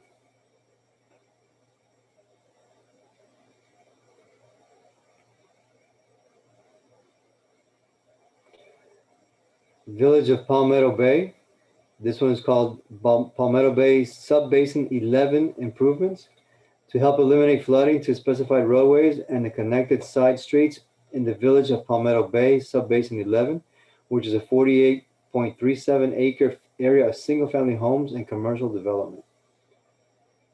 They are seeking $1 million of a $1.5 million effort. Applicant 22 was withdrawn. That was the Pinecrest 88th Street Planning Study. So last but not least is the application number 23, the Village of Pinecrest. It's called the Southwest 82nd Avenue Complete Streets Planning Project. To conduct a planning process with the residents and stakeholders on the best form of complete streets for this corridor on Southwest 82nd Avenue from 120th Street to 136th Street. They're only asking for $75,000. And by the way, all these, you can see the same Google Earth at the Miami-Dade TPO website. All the applications in their entirety are in there. And so is this map, should you want to revisit it. I do have the applications in full here in hard copy. Should anybody have any questions on any particular ones? Typically in the past, we would, of course, meet in person and we'd hand out the papers and they would be jotted down and be handed back to me. Obviously, under these conditions, unfortunately, we cannot provide that type of service. Does anyone have any questions? So if you have a question, if you can raise your hand. I don't see any right now. I'll go with my question until I see a hand. If I see a hand, I like the Google Earth. That's very helpful in really identifying the project. So thanks for doing that. Are any of these part of the Safe Route to School programs identified? I know it seems some of these are pedestrians and crosswalks. Are there anyone in particular that's coming out of Safe Route to School? Actually, I'm glad Kevin is here because I don't have the answer to that. I know that high school does not qualify for this program, and that's why really a Safe Routes to School is in place. Kevin, do you know if any of these are part of the Safe Routes to School? No, none of these are part of our SRTS. And just for the reference, when SRTS first started, it was only for elementary schools. In the past, like 3 or 4 years, they're now allowed to include middle school and high schools. But there are some schools. There's like 1 or 2 schools which are mentioned in the applications for these, but that's not the purpose of the improvement. Okay. They made mention of a school and just for like an FYI, but it's not being done because of a school. Like number 19, the town of Surfside, the pedestrian safety and infrastructure. It seemed like that was by a school. That's not part of the Safe Route to School? No. Okay. So it wasn't identified as something. Say again? So it wasn't identified as a Safe Route to School improvement? No, correct. It was not. Okay. I have a question about the City of South Miami one, the number 9. Where exactly is that? I didn't see the cross street on that. I know it's from the map, you can see, I think it's right at the, sorry to jump over it. I believe the bridge was right at the north side of the station. You'll see it. And it cuts across over to I guess what, Sunset, whatever the retail place is called now. Is that the one you're talking about? Yes. Number 9. Number 9. That's the pedestrian bridge over US 1. What used to be the old bakery center. Okay. I understand that. Okay. Yeah. Thank you. There it is. And then I do have another question on the funding on number 16. You know, where's that 14 million coming from when they're only asking for $1 million? Do you know? That 14 million, I don't know if it's specific, because if you go to that, you can see how long it is to get a bridge over that on number 16. But where's the local match coming from? The money that's going to be matching that? Let me look at that one, number 16. I think there's some money in the TIP actually.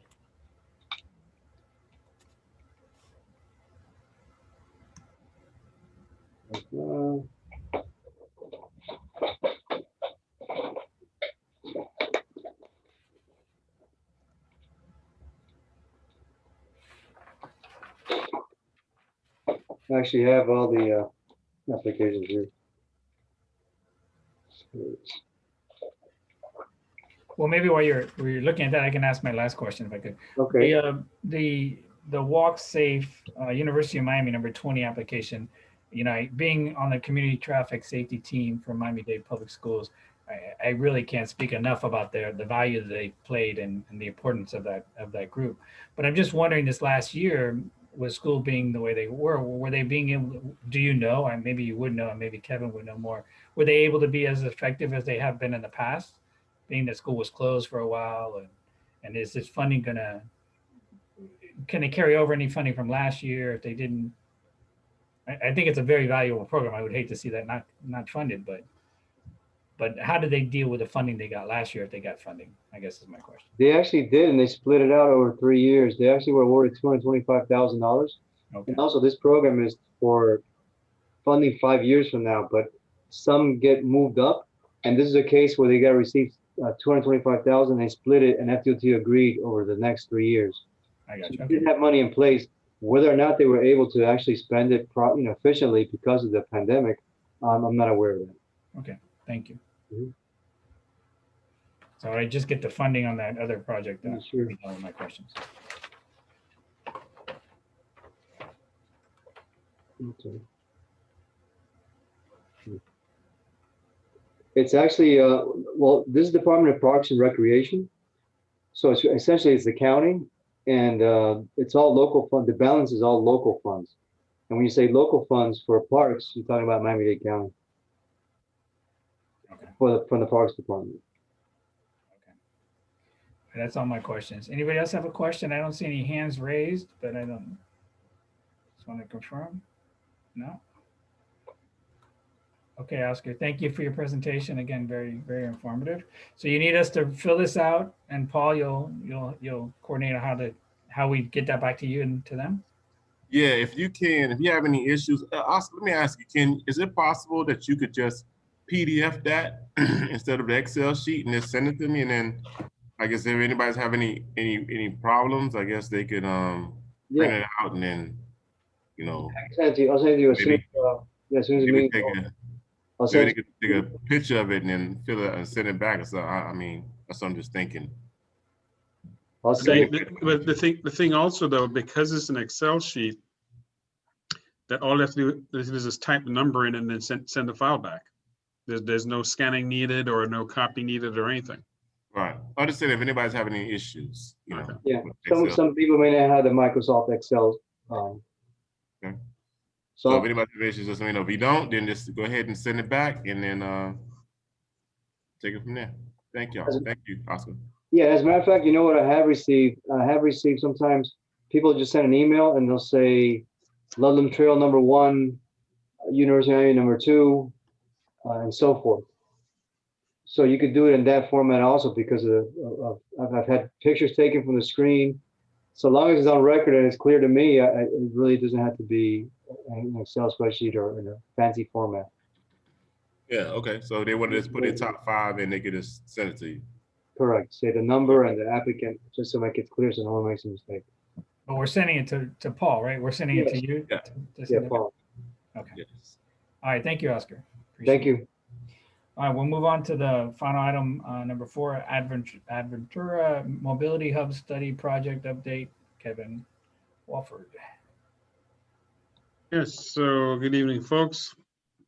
I'm here with you a month later. As you remember from last month when Oscar did we were going to have a package of 3, Florida City, this Southwest 344th Street and this one. But just due to some other issues, we had to bring this one back a bit later. Lisa, go ahead and change the slide. So what I'm just going to do is just we'll give you a background of the project, give you some of the what were identified as the priorities from each of the stakeholders, show you some maps of the existing and proposed conditions, and then the next steps. Next slide. Okay, so interestingly enough, when this particular study started, it was back in February or March of last year, and at the time, the way the study was supposed to be done for the mobility around the station was for the to be completed. I think it was like in September or so, which would be before the station started being completed. Started being under construction. And because of COVID and some other issues, as you can see now, the project has now gone a couple additional months in length. And in fact, the station, they did break ground of the station last September. So this is like almost like coming a bit after the fact, but it's all one nice and neat package. And the purpose of the entire mobility study was to identify and recommend first and last mile safety mobility improvements around the station. In the lower right-hand corner, you can see an artist's conception, not of the station itself, but just the area where you see the Adventura Mall and bus station on the lower right, the bridge over US 1, and then the bridge over the train tracks on the other side. Right now, in regards to the two bridges, this project is broken up into the first part where they're looking at the bridge over the railroad track first, and then within the next 3 or 4 years, looking at getting the bridge, the west bridge that would connect it to the Aventura bus station, which when we were doing all our surveys and such, the West Bridge is the bridge going to the bus station is the one everybody was more interested in. Want to know when that was going to be built, because crossing US 1 is, is very dangerous. Obviously, in fact, crossing US 1 anywhere, unfortunately, is dangerous, whether it be here or in the south. Next slide. Okay, this is the map of the study area.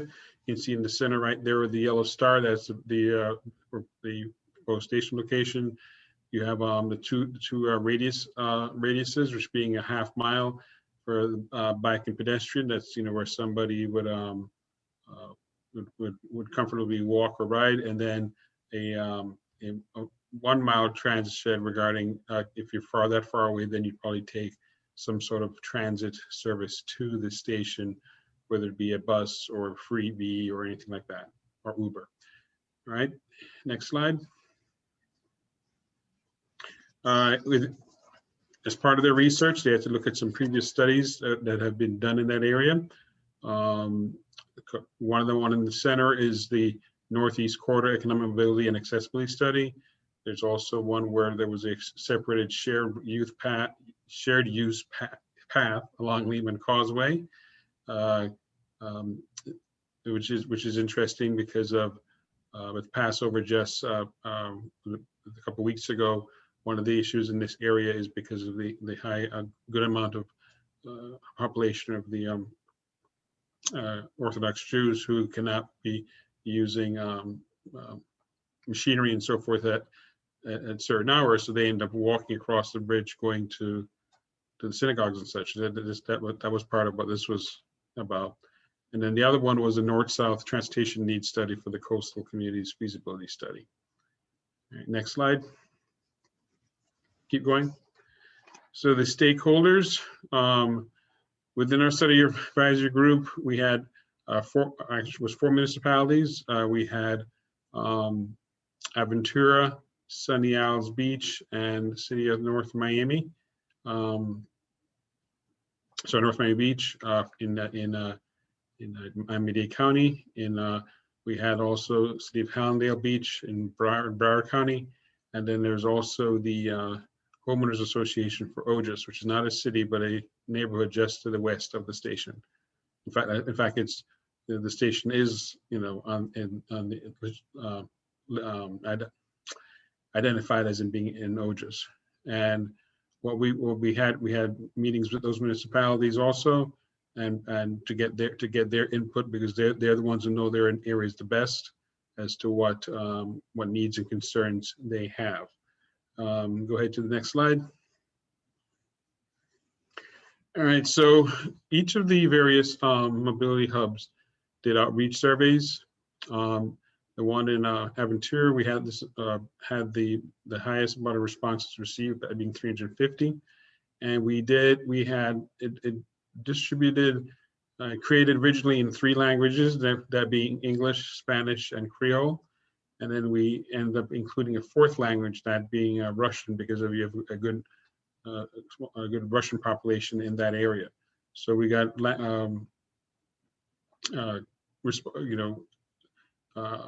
materials and such published in various different languages and so forth, to make sure we got as much reach as possible.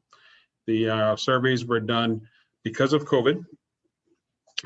In original past times, or before BC, before COVID, you'd be walking around with your pads and so forth, and talking face to face with individuals, getting information and such.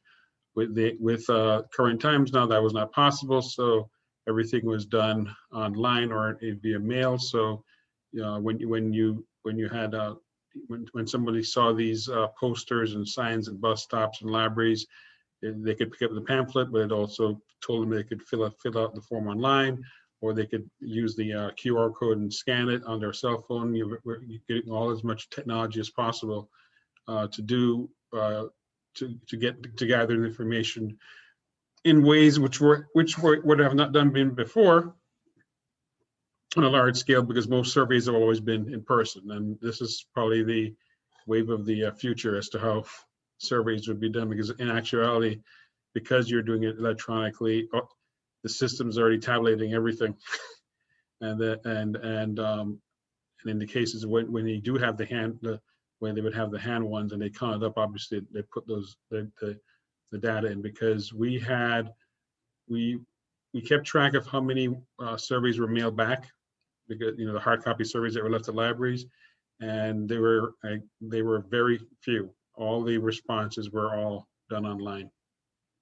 Next slide. So these are 5 questions that were asked on the surveys. Hopefully you can see it on the screen. One of those, how would you likely travel to the Aventura train station?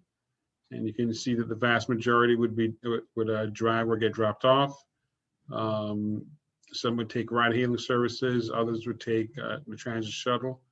But 34% would use a non-vehicle modes of travel. Was the big breakdown compared to 63% of people using vehicles. So that was an interesting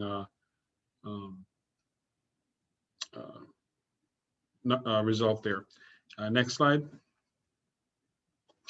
Next one was, if you were walking, which of these improvements are essential? And you can see that there was pretty much a good average among the top 3, almost like 25% each in that area. That being wide continuous sidewalks, tree shade along sidewalks, which is very important here in South Florida because of the sun, and crosswalks. Signage and wayfinding was a bit behind 15% compared to the others. Next slide. And if you're biking, which of these improvements are essential? And this is a check, and this was so they could check as many as they wanted. And as you can see, the most important one was standard green color bike lanes, because that is the standard now nationally for the most part. Bike lanes are going to be painted green, so people are aware of that. Is whether they be in Ohio or Florida, if they see it as a driver, they know what it means. So that consistency is very important. Bike storage lockers, so that a person could be able to park their bike and leave it for when they're not using it. And then also bike sharing stations, whether regardless of who the merchant may be, but to have as many of those as possible that way, so that way you could just pick up the bike, ride to where you need to, and leave it and move on. Next slide. I think this is the last survey. Was, if you're using a shuttle or a bus, which of these improvements are essential? Once again, they could check more than one, and you can see. And I think, hold on. I want to make sure I get all your names correct here. Yep, Susan.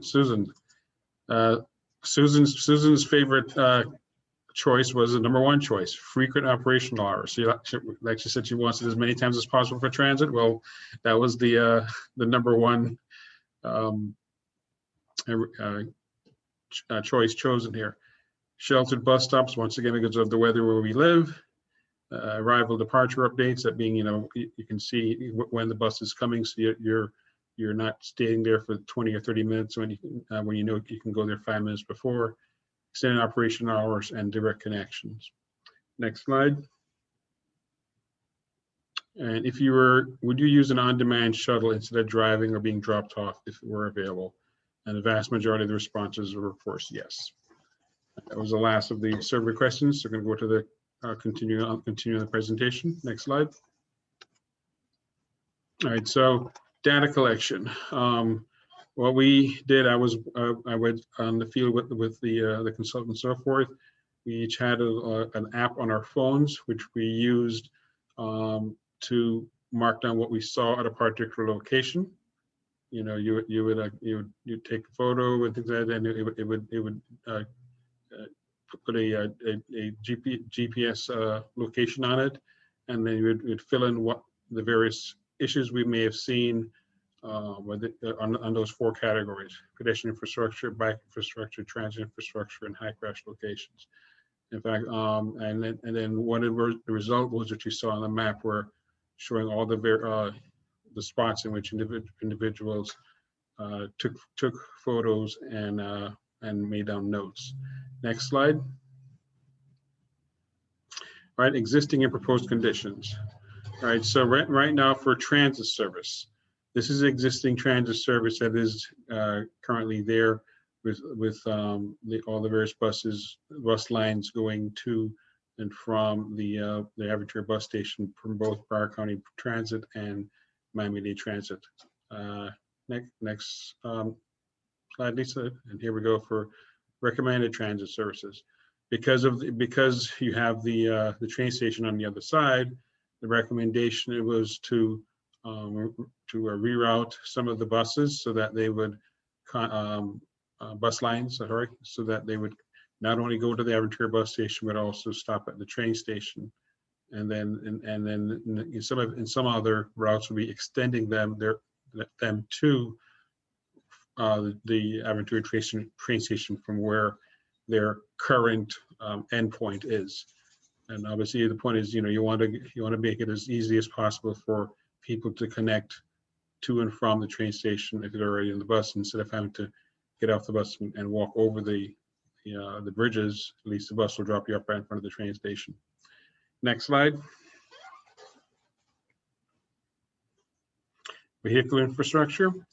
All right, so this is the existing roadway conditions. You see some high crash locations with the big red dots there. One of which is right at 199th and US 1, right across from the bus station and the future train station. Other ones are along US 1. And then recommending improvements or traffic circles throughout, lane eliminations and others, and reduced posted speed in a lot of them, especially along US 1, to reduce the posted speed. Because when everything is said and done with the volume of traffic, the faster the cars are going, the more likely you're going to have an incident, whether it be car and car or car and pedestrian, or car and pedestrian or cyclist. Next slide. Bicycle infrastructure. You can see the existing one there to the left. Once again, showing you where you have the dash line running along Dixie Highway and then rolling over to US 1, which has a minimum acceptable bicycle facility, which is a 5 foot or less bicycle lane, and sharrows. Sharrows, just so you know, are not official bicycle facilities. That's when you're able to share the bike lane with share the roadway lane with the bike, but it's not. This is not considered a bike facility. And you see some other ones running on US 1, and then on the other one now, the recommendations are to make especially on Dixie Highway and so forth, going by the station, instead of having a smaller bike lane, have one that's an official bike lane, not necessarily protected per se, but one where somebody can be somewhat safe riding to and from not only the station, but just in general to where they're going to. Next slide.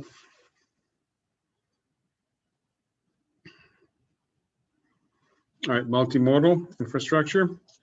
All right, so we have this is the existing sidewalk network around the mall, around Country Club Drive, and other areas where people are able to walk, and also to ride bicycles if they want to get to not only the bus station but also the train station. You can see once again the crash areas. And then the improvements on the recommendations, there you see the traffic circles, as we had mentioned before, which would help slow down traffic and make intersections not just slowing the traffic down, but to make them safer for people going through. And then you'd see obviously all 4 or 5 of those traffic circles are all going to be proposed. There was one going to propose for William Lehman Causeway, underneath the William Lehman Causeway and Country Club Drive, but that was removed. All right, next slide. All right, corridors. These are the 6 corridors. Next slide. All right.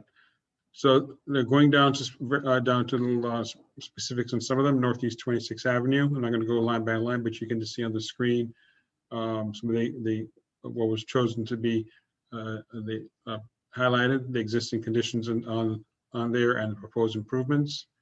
Next slide. These are the ones on Dixie Highway. You can see the speed limit is 30 miles an hour now. The proposal is to reduce it to 25. In addition to putting in a traffic circle. Next slide. All right, so this is the Dixie Highway, right, coming to the station. You see in the upper left-hand corner the existing view, black and white photo showing how it looks right now. And this one is a proposal with the bi-directional cycle path between, and also walk path between the roadway and the train track. And you can see the bridge over the train to get to both platforms. Next slide. This is the Biscayne Boulevard corridor. As you mentioned before, one of the things here was the main thing here was to reduce the posted speed. You can see the crash heat map, which indicates the trouble areas. And right, next slide. Northeast 203rd Street and Northeast 29th Place. Once again, these are where you're gonna have 3 of the roundabouts in close proximity to each other. But then once again, it's to reduce the posted speed and make intersections flow smoother, rather than having stop signs. Yeah, next slide. Now this here is not only just improvements on the roadway, but also and some enhancements, such as you'll see the arch under the bridges. This is Dixie Highway looking north under the Isdale Road US 1 traffic light. All right, so it'd be a lot easier, a lot safer and easier for people to be riding through there and underneath the bridge. You can see what it looks like right now. Not very inviting. Next slide. Okay, here, and this is 199th Street now, east of US 1. Both the existing and proposed conditions. Once again, you can see on all of these things, the only recommendation, the primary recommendation is to reduce the posted speed, in addition to adding some separated bike lanes. All right, next slide. This is the Country Club Drive and West, I almost said White Hart Lane, I'm sorry, because of my soccer reference. The William Lehman Causeway. This is, once again, you see the existing conditions and the pros, one of which in this case would be a multimodal corridor for both people walking and biking. And you see the reduced speed limit by about 10 miles an hour, and also the addition of separated bike lanes. Next slide. And so this is a portfolio of proposed improvements. You have some quick build projects for intersections of bike lanes, quick build bike route signage, plaza, more bike sharing and scooter sharing, and also on-demand transit vehicles like as Freebie and other of these services which are done not only by the city, but also various cities, but Miami-Dade Transit. Next slide. There's also the integrating the mobility services with DTPW's Go Connect, which is an existing ride sharing service. So you want to make sure that this is important to be integrated to any of these options. Next slide. All right, short-term recommendations. You have short-term recommendations and midterm recommendations. Short-term recommendations were like 1 to 3 years. Midterm or longer than that, and they're basically done in 3 different categories: increase safety for all roadway users, increase safety for transit users, biking, and walking. And you see a couple examples on the screen. Next slide. These are the midterms. More same thing as before, 3 to 5 years, and showing you some of the information on there. And next slide. All right, so it's not in the presentation, but I'm going to read it to you just so you know they were we came for this particular project, sorry, this particular report, and the There were 33 recommended improvements, 14 of which were midterm at 4.9 million, and 19 of which were short-term at 1.6 million. I'll give you the exact numbers: 1,650,000 for the 19 short-term, and then 4,967,000 for the 14 midterm projects. And there were 17 improvements for all users, 4 improvements for transit users, 9 for biking, and then 3 for walking. And if you want any more of those details, I can give those to you. And then that's pretty.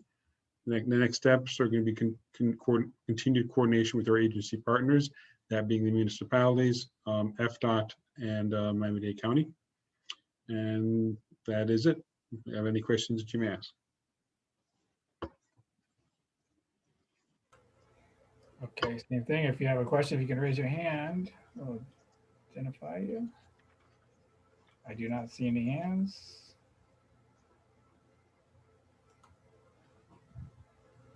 There's one from a citizen, Chair. But you're right, I don't see any hands from any members.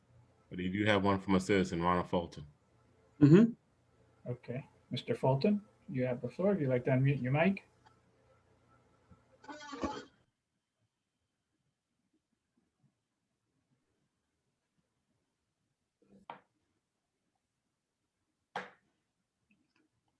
Mr. Fulton?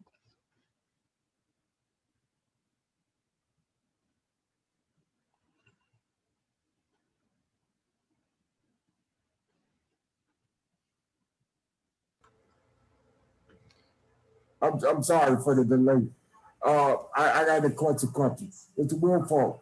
How from the disability community and accessible, those types of features, my concern, and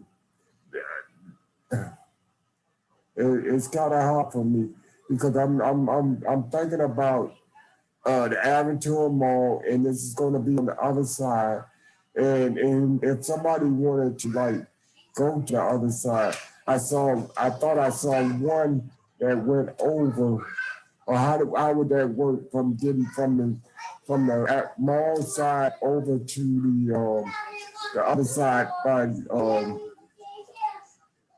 Federal Highway on that side over there? Yes, Mr. Fulton. There are going to be a total of 2 bridges going from the Aventura Mall over to the west. The first bridge that we built is the one that's going to be part of the station bridge, because the platforms are on 2 different sides of the track. So, as with all the Brightline stations, they have the platforms on different sides. You have to have a bridge connecting the 2 of them, just like with Tri-Rail. You have to go over. And those bridges would have elevators or escalators and whatever access it is, so that full ADA access for all users. Then the second bridge, which is going to be done, it's not part of Brightline's project, would be done as maybe an FDOT or a mall or a county project, but it's 3 or 4 years down the road, would be the bridge going across from that east platform over to the mall proper, where the bus terminal is. So, it will eventually, that is eventual plan. And obviously with this mobility study was to try to find the best ways in which individuals can access the train station from all 4 sides. So you have a lot of people walk by Country Club Road. You have people by Sunny Isles Beach and so forth who may be walking or riding, and you don't have them to go that far and then get to the US 1 and they can't get to the station. That kind of defeats the purpose. Now my first question, for folks like me with disability, how did you reach out to the disability community to get their input on these projects?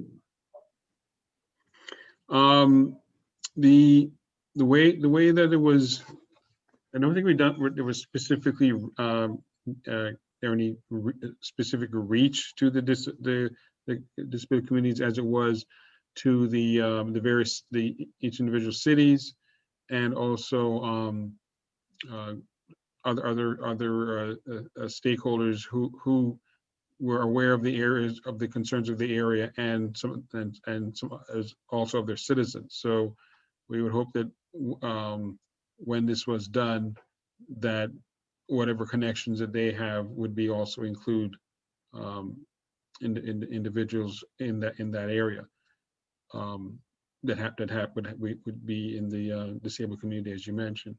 And but other than that, I can't think off the top of my head of any direct contact. But everything that has been done with this project, whether it be sidewalks or bike lanes and things like that, have all been geared towards meeting or exceeding ADA regulations, so that individuals who are not as able are able to not only get to the train station and back and forth, but just walk through the area safely. Yeah, but saying ADA compliant and usable is two different things, Mr. Wolfall. And Say again? I said ADA compliance and actually being able to use it is two different things. Correct. And I would encourage you to kind of seek out the disability folks with disabilities to actually get the insight on some of the things, because we want to get it right, and that's the bottom line. And that's all I'm asking, that you reach out to the disability community. Okay, I'm sure they were reached out to, but I do not have the exact details on that, and I wouldn't want to say one thing or the other and then it'd be wrong. Well, through the chair, Mr. Fulton, maybe you can also have some. Uh-oh, Paul froze up. Questions. You can also, send that to me, and I can also forward that to which communities he could. Cable, my internet's a little stable. Whatever you need me to do, I'm here. Okay, thank you, Mr. Fulton. Okay, thank you. You have any other comments, Mr. Fulton? No, thank you, Mr. Chair. All right, thank you. All right, let me look again to see if we have any other comments or questions for me. I do have no other hands. Okay, so thank you, Kevin. That wraps that up. Thank you for your informative presentation. Thank you. All right, so that pretty much wraps up our agenda. I just wanted to make sure if we have any other issues, anybody has anything else they'd like to discuss that has to be published and on the agenda. Any questions about what we've talked about tonight? I don't see anything. The next meeting we're going to have is an in-person meeting because we're going to have to vote on the tip, and we'll also do elections for the chair. The next meeting date will be Wednesday, May 5th, and it will be at the new TPO office. If you haven't, we've had one meeting there, but with only a few members attended, but it's going to be an in-person meeting. So stay tuned. If you haven't been there, the parking is different, sort of different, and the location will be different and how to get in. So pay attention to your emails on that. As long as you're going to provide tequila and tacos, we're good. It's Cinco de Mayo. Gotcha. Oh, yeah. That's right. I didn't notice that. Okay, Paul, I guess you're on the hook now. I am. I didn't know that either. Okay, and then prior to closing, I just want to see Victoria Williams from the Fdot. I know that you're on this call. Did you want to mention anything to the committee?